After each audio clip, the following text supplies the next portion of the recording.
para o final, eu vou falar um pouco sobre os acasalamentos. Mais uma pergunta, desculpa interromper. Pode perguntar. Acabou de chegar aqui uma outra pergunta no chat.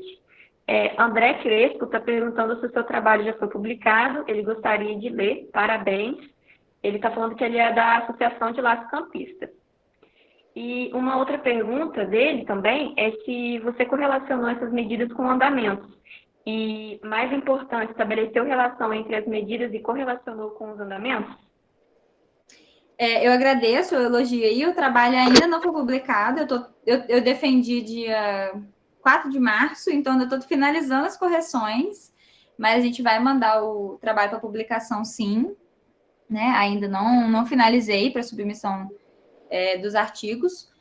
E sobre a correlação com o andamento.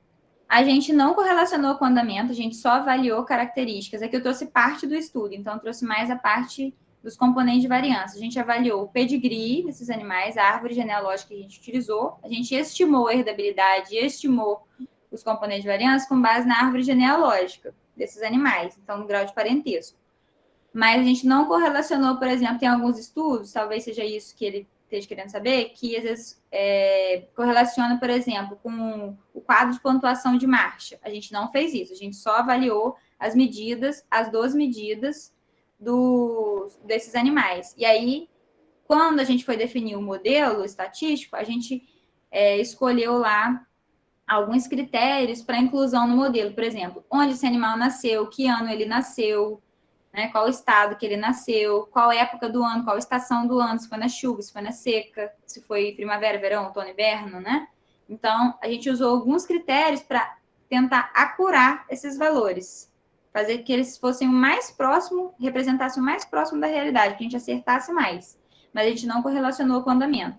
Tem outros estudos que já tentaram, né, fazer essa associação entre as medidas, entre as características morfológicas, morfométricas que a gente fala, e o andamento. E tem um estudo, se você quiser pesquisar, né, para poder dar uma ajuda aí para clarear, tem um estudo, se não me engano, foi da Maiara, a Maiara Gonçalves, ela associou, além de medidas morfométricas com andamento, ela associou medidas angulares. E ela observou que teve uma relação maior dos ângulos que esses animais apresentam. Por exemplo, o ângulo ali, espada do braço do animal, o ângulo da garupa, né, com o membro posterior do animal. Então, esses ângulos também influenciam, não só o comprimento dos membros, mas os ângulos que eles fazem influenciam também na marcha, em relação à marcha. Não sei se eu respondi, mas depois você pode mandar mais perguntas aí que eu tento ajudar.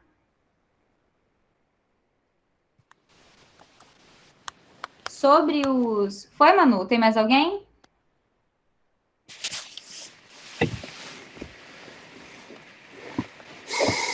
Ai, travou aqui meu áudio. Não. Tem mais pergunta, não.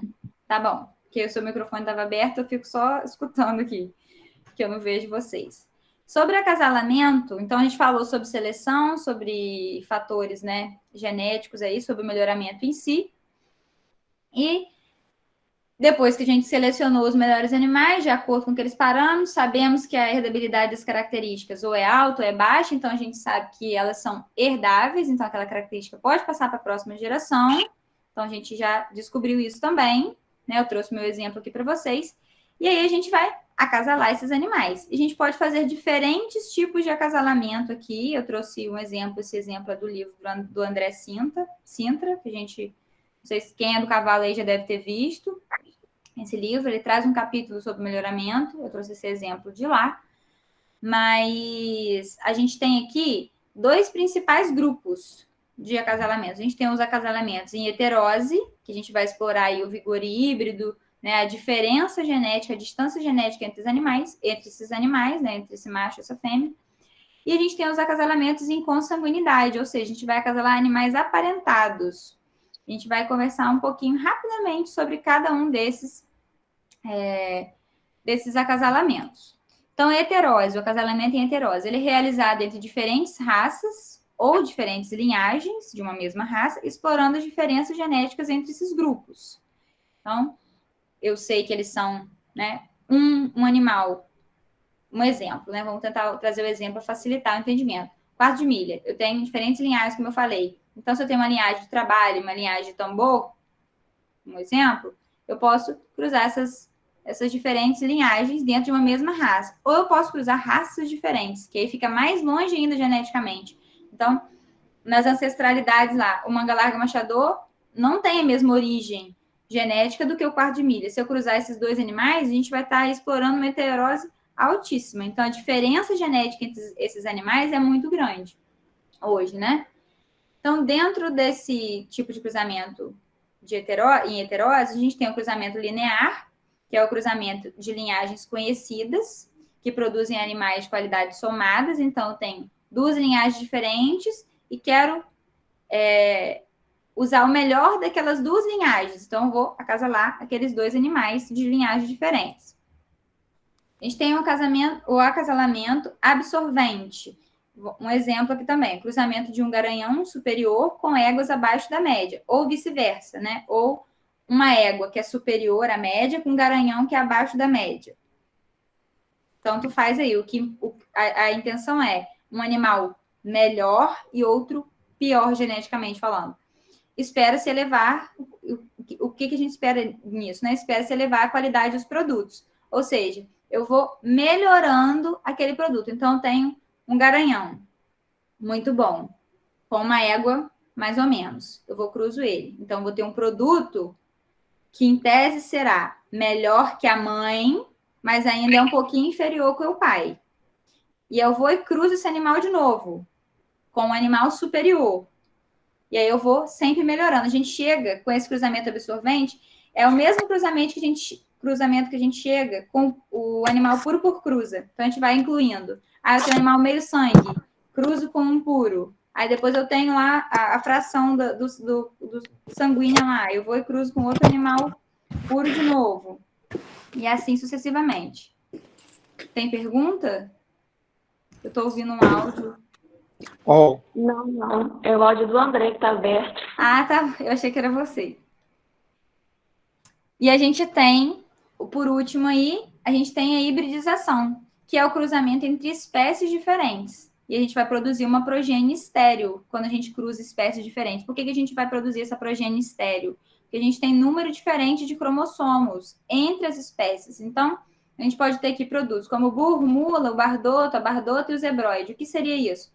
Para a gente ter o burro ou a mula, a gente vai acasalar um jumento com uma égua. Então, são espécies diferentes. Né? O jumento com a égua é uma espécie diferente.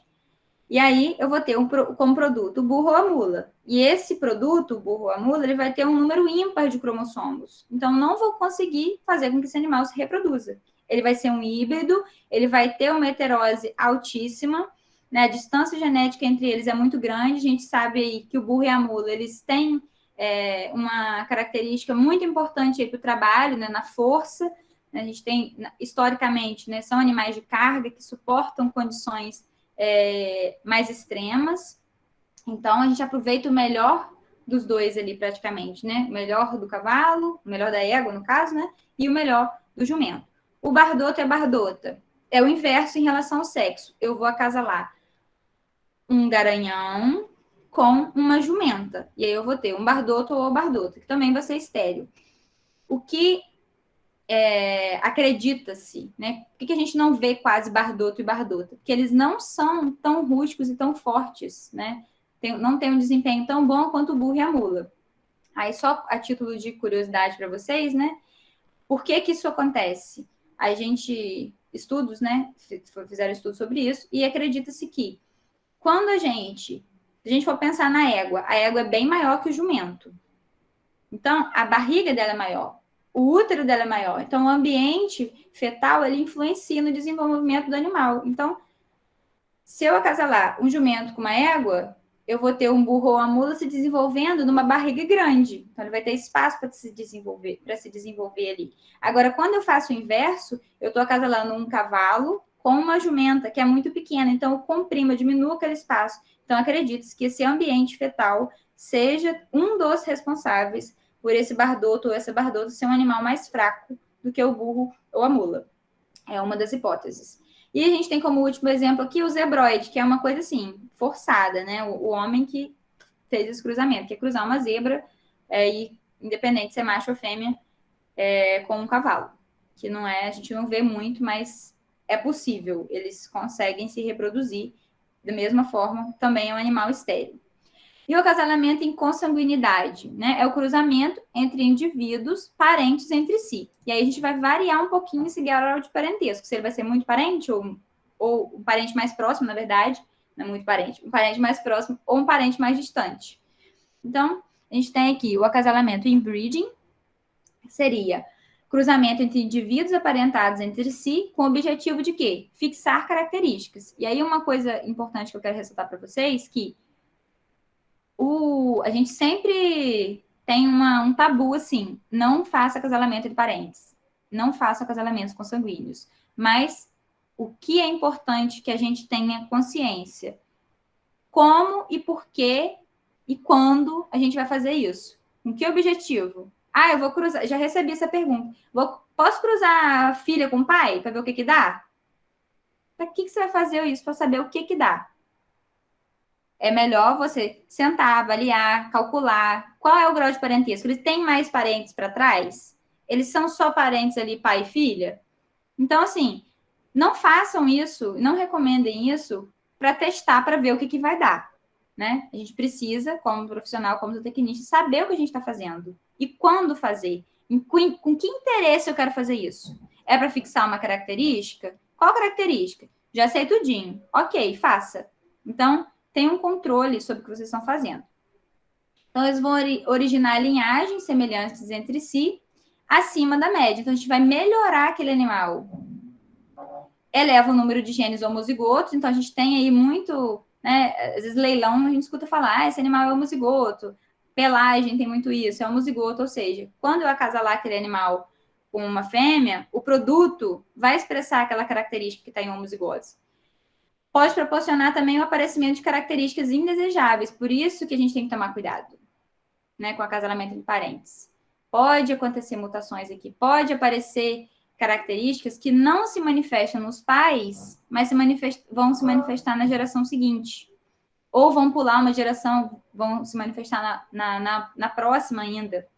E foi um cruzamento utilizado aqui, importante, para a formação das raças puro sangue inglês e puro sangue árabe. Então, sabendo o que se está fazendo, são acasalamentos que podem trazer resultados positivos. A gente tem um outro tipo, dentro do acasalamento consanguíneo também, o close breeding, o cruzamento entre indivíduos aparentados muito próximos. Aí a gente tem como exemplo, um irmão com uma irmã, o pai com a filha ou o filho com a mãe. Ou seja, está muito próximo ali, né? Se a gente desmembrar a palavra aqui do inglês, fica um pouco mais fácil de entender. Então, são acasalamentos de indivíduos muito próximos, muito aparentados, muito próximos entre si. Podem realçar características indesejáveis ou desejáveis. E a gente pode também ter o aparecimento de genes deletérios. Então, para todos esses acasalamentos entre consanguíneos, a gente pode ter esse aparecimento de genes deletérios, né? Defeitos, doenças. Então, a gente tem que ter cuidado com isso. E, por último, a gente tem o line breeding, que é o máximo grau possível da presença de um indivíduo no pedigree, com o menor grau de consanguinidade possível. Então, às vezes, eles têm muitos ancestrais comuns, mas não muito próximos. Às vezes é avô, bisavô. Então, é o máximo de grau da presença daquele indivíduo possível, mas com uma consanguinidade mais baixa. Então, às vezes está um pouquinho mais longe. Não causamento rápido da homozigose, porque eles não são tão próximos, e propõe elevar as porcentagens de genes do ancestral de interesse. Aqui ficou interessante, mas é de interesse.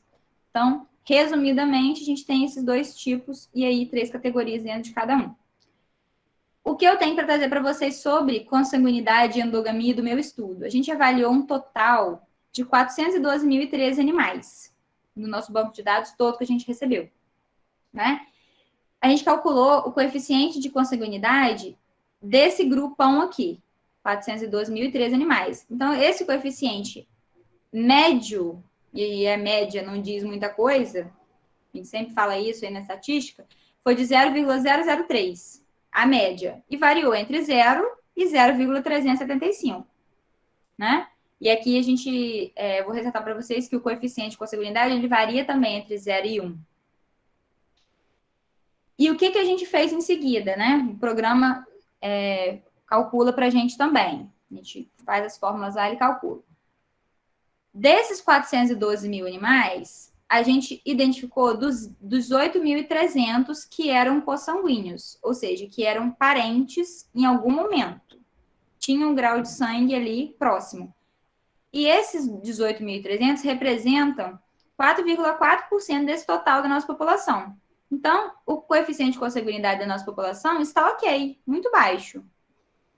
Mas dentro desses 4,4%, a gente identificou aqui, ó, um coeficiente médio de consanguinidade 0,068, que também está dentro do aceitável, de acordo com os parâmetros estabelecidos aí na literatura.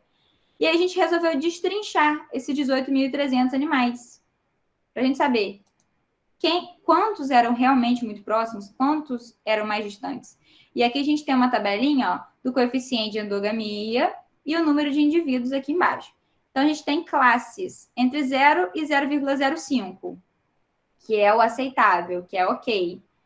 A gente tem 9.919 animais. Então, desses 18 mil, já tem uma fatia considerável aqui, né? Praticamente a metade.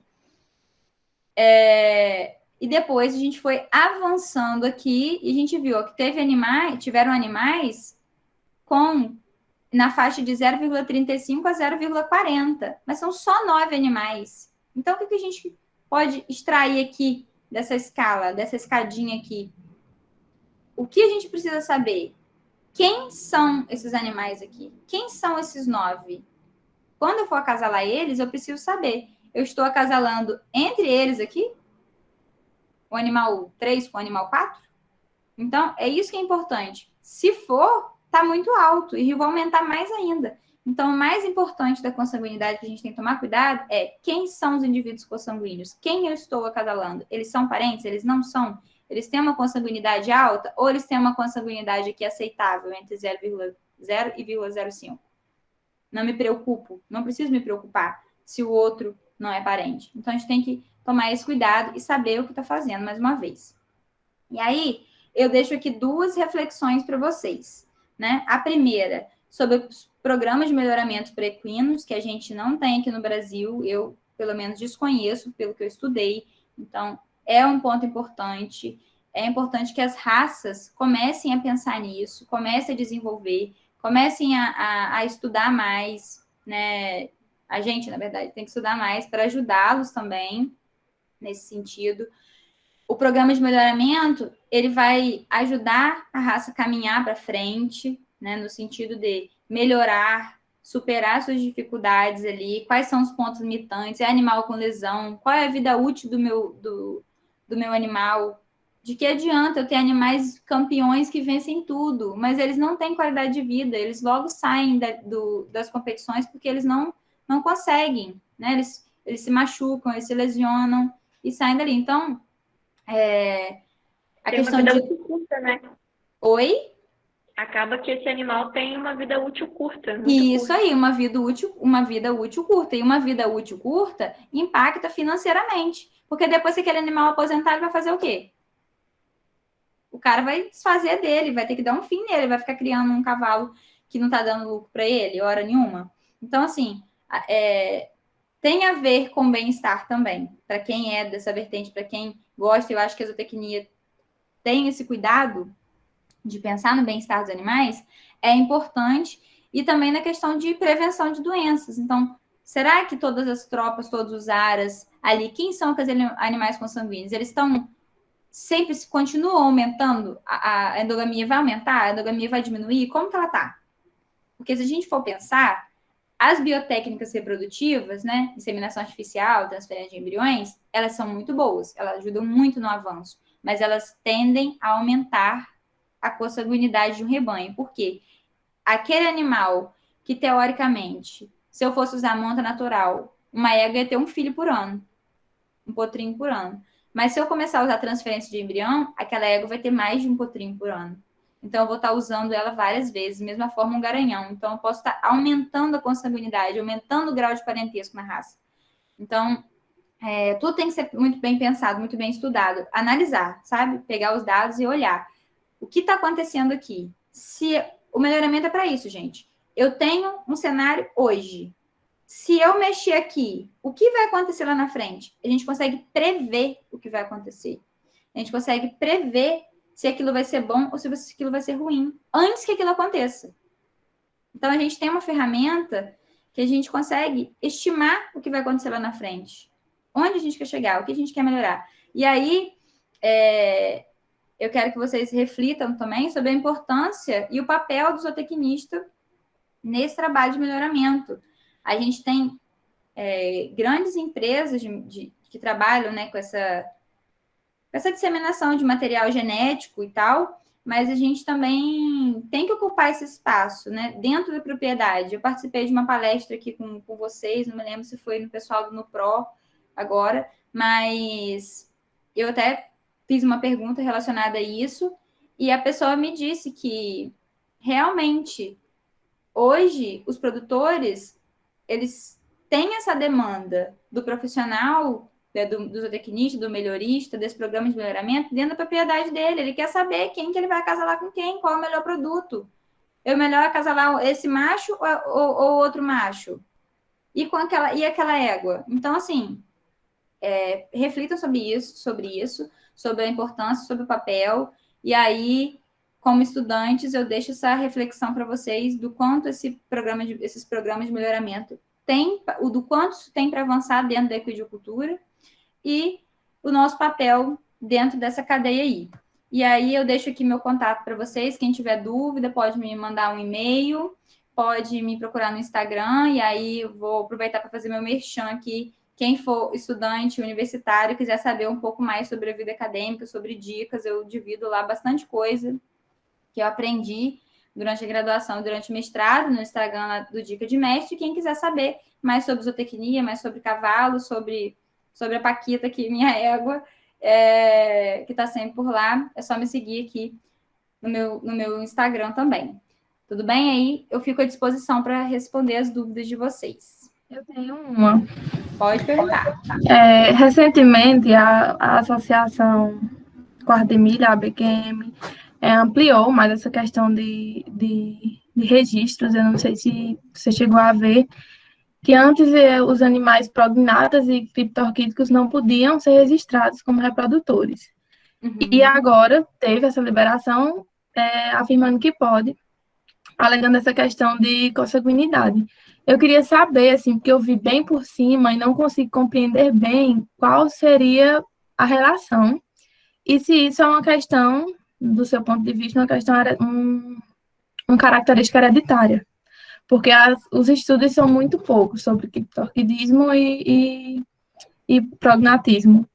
Então, acho que já com esse conhecimento maior do melhoramento, se você sabe se é uma questão hereditária ou não. Olha, eu não vi, confesso para você que eu não vi essa atualização especificamente, né, sobre o quarto de milha, mas, por exemplo, no Magalarga Machador, eles também não aceitam a questão do prognatismo e do criptorquidismo na reprodução, né? Na verdade, se eu não me engano, o prognatismo nem registro eles aceitam também. Eu não sei o motivo, como você falou, pode ser consanguinidade, eles estão tendo muita consanguinidade aí, querem aumentar a diversidade genética. Não sei, não li, não sei a estratégia deles, mas possivelmente eles têm um bom motivo para aceitar essas características. Eu confesso sim. Eu desconheço, mas acredito que são características transmitidas geneticamente, sim. Eu acho que sim. Tanto que em zebuínos, por exemplo, nas exposições, em julgamentos, é uma das características que eliminam de primeira o animal. Isso aí, que não aceita. Como outras raças também não aceitam, igual você falou, exatamente, foi um ótimo exemplo, né? De outra espécie, inclusive.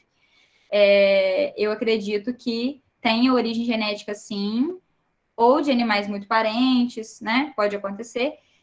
E eu não posso afirmar se é positivo ou negativo, porque acho que a gente tem que pensar um pouquinho na estratégia que eles estão usando. Às vezes eles têm um problema muito maior que esse a ser resolvido, e aí eu realmente desconheço. Vou até procurar saber sobre essa notícia aí que eu não sabia. Certo, obrigada. De nada, espero ter ajudado. Jaciara, Oi. tem uma dúvida.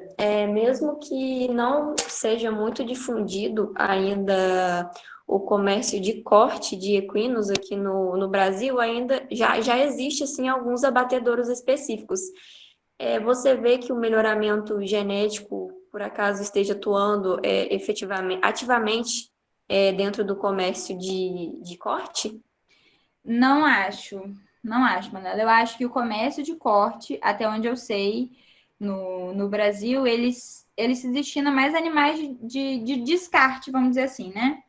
Um animal que não desempenha nenhuma atividade atlética ou de trabalho, porque, como eu falei, até onde eu sei, esses abatedouros que existem, né, tudo certinho, eles são destinados à exportação dessa carne. Então, se não me engano, o destino é a Europa, mas o principal destino, né? Mas eu não vejo que a gente tem essa vertente aqui, não. Eu acho que a nossa vertente do melhoramento de equinos é principalmente a parte de competições.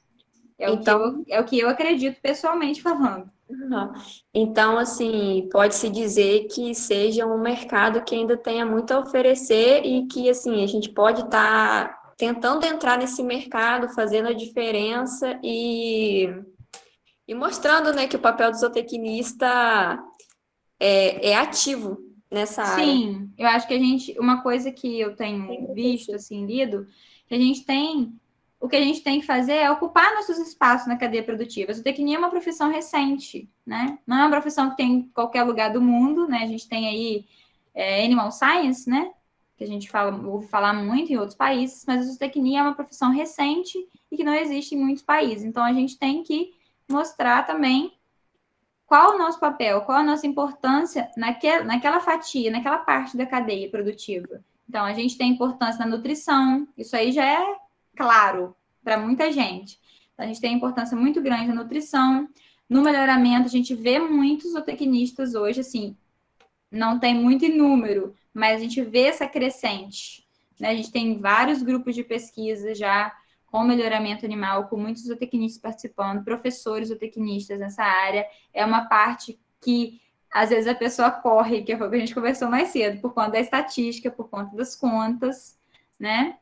Mas eu acho que a gente tem que ocupar o nosso espaço, sim, porque a gente estudou para isso, foi treinado para isso. Mais uma pergunta.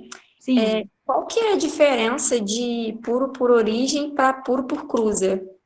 Puro por origem, a gente tem quando a gente já acasala dois animais que são puro sangue. E esse produto já é puro de origem. Puro por cruza é quando a gente pega um animal, por exemplo, um meio sangue. Vou inventar aqui, tá? Meio sangue, quarto de milha, com uma galarga machador. E aí eu vou cruzando sempre com um quarto de milha o produto. Então, eu cruzei uma galarga machador com um quarto de milha. Tive um produto. Esse produto eu vou cruzar com um quarto de milha. Aí esse produto eu vou cruzar com quarto de milha. E assim sucessivamente. Mesma coisa de vaca de leite. E aí eu vou ter um animal puro por origem. Puro por cruza. E não puro por origem. A gente vai aumentando o grau de sangue da raça que a gente quer chegar. Ah, sim. Um Entendi. exemplo fictício, gente. Mas para ficar claro para vocês entenderem. A gente tem um comentário aqui, deixa eu ler rapidinho. Uhum. Falei em trazer a produção de cavalos para corte para a região de Campos. Me chamaram de doida. Aqui, pela nossa cultura e carinho pelos animais, vai ficar difícil para mim, mas ainda tenho esperança de conseguir. Acaba que uma questão cultural pesa muito, né? Em todo o Brasil, não só aqui. Sim, pesa muito. Eu, por exemplo, se você me chamar para comer uma carne de cavalo, eu não sei se eu vou ter coragem. Não vou ter coragem assim, porque eu tenho um pouquinho de pena, né, gente? Eu gosto dos cavalos, né? Então, Pet, né? não é, mas é uma questão cultural. A gente não tem esse hábito de comer, mas a gente come boi, assim como na Índia o boi é sagrado. Então, é muito relativo. Eu também não acho que aqui, não sei se Campos tem esse potencial, mas eu acho assim, qualquer lugar do país, na verdade o país tem esse potencial, porque o que a gente faz com esses animais que a gente já não quer mais, vamos dizer assim? É um ponto polêmico, é um ponto polêmico, e envolve bem-estar, envolve várias coisas, envolve dinheiro, envolve bem-estar, é uma questão aí que tem muito a avançar. Se vai deslanchar ou se não vai, isso é muita audácia da minha parte fazer essa previsão. Eu acho que no Nordeste é o lugar que já é um pouco mais acostumado em comer carne de cavalo, comer carne de charque de cavalo, né? De jumento, acho que tem também. Eu não sei como que tá essa questão do abate hoje, tá? Mas aqui eu lembro que em Minas tinha um abatedouro de cavalo. Não sei se ele ainda funciona. Eu acho que funciona assim. Eu acho que eu escutei recentemente. Eu tenho mais uma pergunta. Pode fazer. Eu vi que no seu trabalho você fez só características morfométricas, né?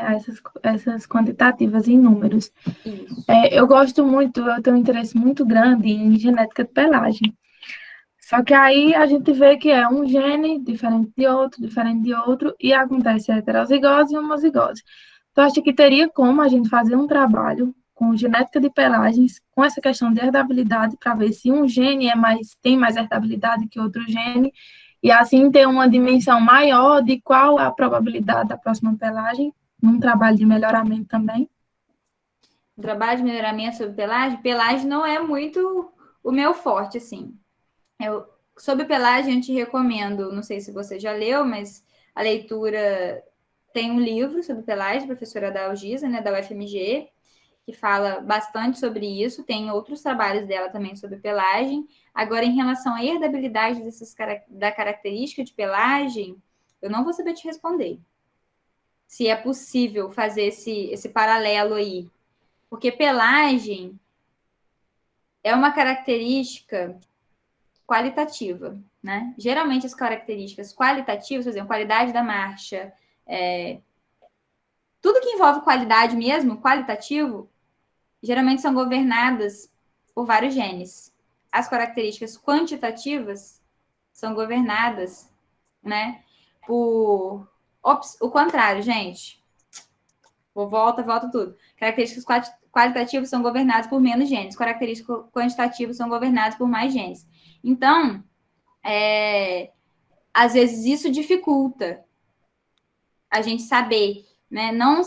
Só saber se é homozigoto ou heterozigoto não vai dizer para a gente, garantir que a próxima geração vai apresentar. E uma coisa importante que eu não falei, mas vou falar aqui agora: genética não é matemática, não é 1 mais 2, genética é biologia. Então, é a probabilidade da próxima geração apresentar aquela característica. E aí, com a herdabilidade, eu aumento aquela chance ou diminuo. Por quê? Esses valores que eu mostrei para vocês, de herdabilidade, de variância residual, variância genética, eles são valores médios depois, né? Na geração seguinte. Então, se eu estimo um valor, significa que, na média, a próxima geração vai apresentar aquela medida. Não significa que todos os indivíduos vão ter aquela medida. Eu posso ter indivíduos com abaixo da média, na média e acima da média. Mas a média geral da população vai ser aquela. Consegui te dar alguma ideia? Conseguiu, sim. A minha dúvida era só essa questão de genes mesmo, porque eu sei que a pelagem é qualitativa, mas eu achava que, tipo, essas características quantitativas também pudessem ser medidas através de genes, somente genes em questão de homozigose e heterozigose, assim como nas pelagens. Aí eu tenho muito interesse em fazer um trabalho só com pelagem, mas aí eu queria fazer com base na herdabilidade, mas eu acho que não tem como. Eu não vou saber te responder. Eu acho também que não sei se faria muito sentido, porque a gente já sabe, né? Se é homozigoto, se é heterozigoto, a gente já sabe a combinação ali, né? A gente cruzar pelagem A com pelagem B, O cruzamento que vai ser o entre produto. entre Isso aí. é bem complexo, porque um cruzamento entre duas pelagens você pode ter uma N infinidade de possibilidades. pelagens, muitas pelagens mesmo. Aí, por isso que eu achava que se eu colocasse números nesses cálculos, poderia facilitar um pouquinho. Não, os números eles facilitam sim, mas eu recomendo que você dê uma olhada no material da professora Dalgisa, que é, até onde eu conheço, ela é a pessoa no país, né, que mais estudou sobre pelagem, uma das aí. Então, dá uma buscada na literatura sobre a professora Dalgisa Rezende, que você vai encontrar muito material de pelagem. Acho que pode te dar uma clareada, até para você ver o que ela já fez, o que ela já pesquisou, o que ela não pesquisou. E aí, uma dica acadêmica que eu vou deixar para vocês é: leiam os artigos. O artigo em si já vai deixar, ou no final da introdução mesmo, ou no final lá na conclusão, vai dar a deixa do que faltou, né? O que falta a gente descobrir, o que falta a gente pesquisar. E dali você vai tendo ideias para a sua pesquisa. Isso ajuda também bastante. Jaciara, você acha que o melhoramento de equinos ele é viável para pequenos áreas ou só para grandes áreas? Eu acho que é viável para todo mundo. A partir do momento que você tem que escolher, a não ser que você tenha um garanhão e uma égua, aí você não vai escolher nada. Você vai acasalar os dois. Mas se você tem a possibilidade de comparação, de escolha, a partir dali, no meu entendimento, você já pode selecionar. Você vai decidir qual você vai usar baseado no seu objetivo. Entende? Ou se você tem uma égua e vai comprar o sêmen, por exemplo, ou vai comprar uma cobertura, você já vai ter Olhar que no catálogo. escolher qual garanhão você vai usar. Compreende? Então, eu acho que assim, eu tinha uma visão que a gente teria mais campo na empresa. E como eu falei, depois da conversa que eu participei aqui com as meninas, alguém devia estar por aqui, devia estar junto comigo, eu percebi, né, confirmei ali minha hipótese de que não apenas a empresa está interessada no melhorista, mas o produtor, né, o criador, ele também pode ser beneficiado com o nosso conhecimento aí, enquanto zootecnista na área de melhoramento diretamente ali. Você vai instruir ele, se ele quer, qual é o objetivo dele, o que ele quer melhorar, qual característica que o animal que ele tem já apresenta. Então, qual é o melhor macho, qual é a melhor fêmea, sabe? Então, e além disso, a gente tem que lembrar sempre que a gente vai ponderar financeiramente, o que é mais viável para ele, economicamente falando. É usar o cavalo do vizinho? É comprar o sêmen de um animal superior? Que condições ambientais ele tem? Ele tem como criar um animal melhor? Ele tem condições ambientais para isso? Ele tem capim para isso? Ele tem condição de oferecer uma alimentação de qualidade? Sabe? Envolve isso também. Eu acho que a gente tem esse poder aí de ponderar todo o sistema, não só o acasalamento e a seleção. Show. Gente, alguém tem mais alguma pergunta, alguma dúvida? Se quiser abrir o microfone e perguntar diretamente para ela, pode perguntar também. Ah, aqui, Michelle me ajudou aqui, ó. Vi um comentário dela. Michelle falou que foi na palestra da Luísa, que trabalha na Alta Genetics. Que ela falou sobre essa possibilidade da gente atuar diretamente no campo, não necessariamente estando atrelado a uma empresa. Ah, sim. A minha memória, ela falha, mas... Bom, gente, eu queria então, né, agradecer a participação de todos. Gostaria de agradecer muito a Jaciara por ter se disponibilizado a ajudar a gente, né, nessa pré-sais. Eu agradeço muito o convite de vocês, gente. Fiquei muito feliz, de verdade mesmo. Fiquei até nervosa aqui. Tanto de gente que apareceu. E gente, acho que de vários lugares, né? Porque a Daniela tem um sotaque que não é capista. Graças a Deus a gente está conseguindo, assim, difundir a nossa semana acadêmica. A gente sempre tenta trazer o melhor para vocês, porque, igual a Jaciara disse, é uma profissão relativamente nova. Às vezes, quem está na graduação ainda nem sabe em quais locais a gente pode atuar, porque é muita coisa que a gente pode fazer e, às vezes, a gente, por falta de informação, a gente nem sabe, né? quais os âmbitos a gente pode estar atuando. Eu vou só comentar rapidinho aqui o que eu comentei com você mais cedo, só para inspirar aí os acadêmicos. Eu nunca imaginei trabalhar com melhoramento, gente. Eu trabalhei na iniciação científica com reprodução, né, com produção in vitro de embriões, trabalhava no laboratório de reprodução. Depois, eu fiz meu TCC numa área completamente diferente, com consumo alimentar residual de bovinos de corte, né? E no mestrado, eu caí no melhoramento, porque eu queria trabalhar com equino, e melhoramento me permitia trabalhar com qualquer espécie. Então, foi o que eu pedi ao Léo quando eu bati na porta dele. Léo, eu quero trabalhar com equinos. Era o meu único pedido, a minha única condição. E assim foi, porque quem é da UENF sabe que é um pouquinho complicado trabalhar com equino, não tem muita gente, né, para ajudar. E eu deixo aqui para vocês, então, assim, às vezes a gente acha que a gente está perdido na graduação, não sei o que eu quero fazer, eu vou trocar de área, estou fazendo tudo errado. Todo mundo, gente, tem essa crise existencial de achar que não vai dar certo, que não sabe nada. Inclusive, depois que você formar, você vai continuar achando que você não sabe nada. Mas a gente sabe, a gente estudou e não desistam, assim, se vocês querem, não desistam. Principalmente no melhoramento genético que envolve a área de reprodução, que às vezes acaba gerando um pouco de polêmica, né? Porque a gente já não tem um conselho que nos represente muito bem, então a gente tem que botar a cara a tapa mesmo e falar que a gente pode sim ir lá e fazer. Isso aí, tem que levantar a bandeira. Verdade. E aí, gente, eu queria falar para vocês que o link de presença está no chat, não esqueçam de assinar para poder receber o certificado. E vou fazer também um merchan da palestra da semana que vem. A gente vai estar com a Micheline Carvalho e ela vai estar falando para a gente um pouco sobre o bem-estar em esportes equestres. A princípio, ela vai falar bastante sobre a vaquejada.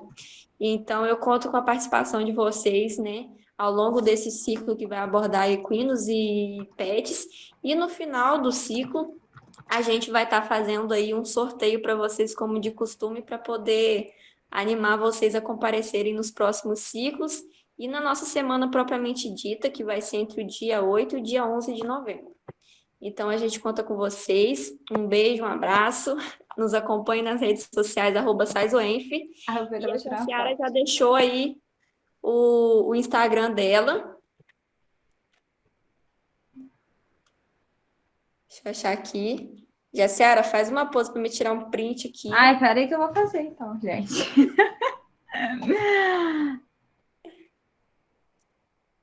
Show. Foi? Foi. Gente, muito obrigada, boa noite. E semana que vem a gente está junto de novo. Muito obrigada, pessoal. Até a próxima. Tchauzinho. Tchau.